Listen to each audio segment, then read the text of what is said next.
Jamie, full time here at Meadow Park has finished one apiece. Thoughts on the performance first and foremost? It's hard to say with the.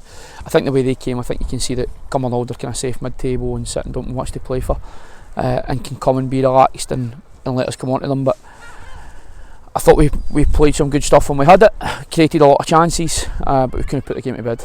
I think if you could see in the last 15-20 minutes, if somebody was going to score, it was going to be us. We went on the front foot, so we played it. But the story since we came in, for me, we lose a cheap goal that cost us. Obviously it was a slightly different story in the sense that we went 1-0 up, but then Barkley literally within minutes has had a save in the top corner, and then a bit of a mix up at the back then gives them their goal. Were you happy kind of at half time at 1-1, or were you disappointed at 1-1 at half time? See, to be honest, when we were 1-0 up and heading towards it, the later parts of the first half, I was happy with how the game was going, because I thought we were playing some nice, as I said, we're trying to play and trying to get up the pitch and make sure we create as much as we can, and I think the style that we're trying to have makes that happen. But again, in the balance, when you lose the goal like that, and it's very, very frustrating. So going in at half time, there's a frustration at the goal, but you're also happy in terms of performance that, but we know it can get better, you know. So going into the second half, I'll be honest, I said to the players at half time, we need more. We need a lot more off everybody, and that wee bit more belief and that wee bit more desire to do more, and make things happen. But listen, I'm standing here frustrated. We've not taken 3 points, because it's, as you know, at this stage of the season we need as many points as we can, and that's a missed opportunity. You made 2 changes at the break. You brought on Sharp for Gunn and Gio for Fish. Was that tactical or forced?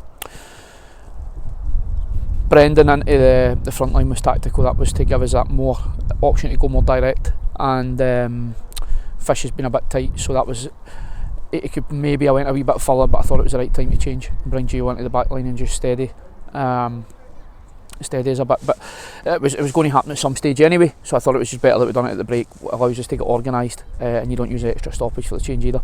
And I thought when Brendan comes on, he gives you that option of, although we're trying to play and we're trying to get the ball into wide areas, he allows you, when the opposition comes out and you can't play, he allows you that option to go direct. I thought it was unfortunate not to get a goal towards the end, but we're good for him. Obviously he's had injury issues towards the end of the season. It's good for him to get the minutes in the pitch. For the majority of the second half, neither keeper really had anything to do, but their keepers pulled off some, I don't know how, saves towards the end of the game. Obviously, we don't get a chance now to train before we go and play Blantyre on Tuesday, so how do we go and get ourselves set and picked up for the game midweek against Blantyre? We need to go and be positive. We need to, at the stage we are in the season, we need to go and try and win a game and make sure we take 3 points, but it's just about preparation again. Listen, I can't be, last week I was delighted with the boys for the performance, and you came away disappointed with the result. But the day it's just a frustration. You can't get that second goal and get it over the line. But if we go in into Tuesday night, approach it with positivity, go and show our quality, then I'm confident we'll win the game. Cumbernauld, if I'm right, they can't get promoted, they can't get relegated. Was there anyone in their team that particularly stood out to you?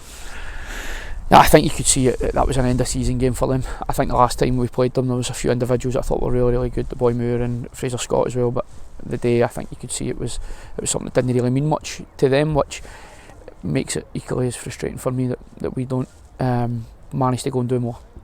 Cool. Listen, enjoy the rest of your weekend, and we'll touch base midweek after the game against Blantyre. Cheers, Mark.